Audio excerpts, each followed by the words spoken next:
वाले की जानिब से मोहब्बत वालों के लिए। ये सर्द रात, ये आवारगी, ये नींद का बोझ, हम अपने शहर में होते तो गिर गए होते।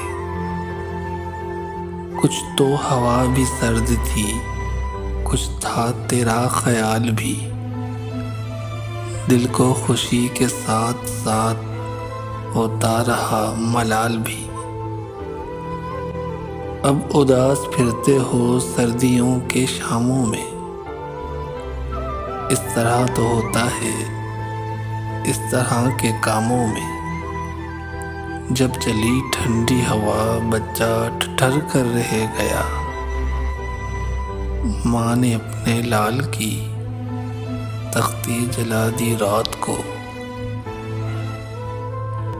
गर्मी लगी तो खुद से अलग हो के सो गए, सर्दी लगी तो खुद को दोबारा पहन लिया।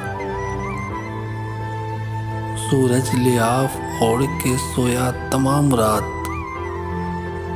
सर्दी से एक परिंदा दरीचे में मर गया। मोहब्बत वाले की जानिब से एक मुख्तसर सी काविश। अगर आपको पसंद आई हो तो हमारे YouTube चैनल को सब्सक्राइब कर दें।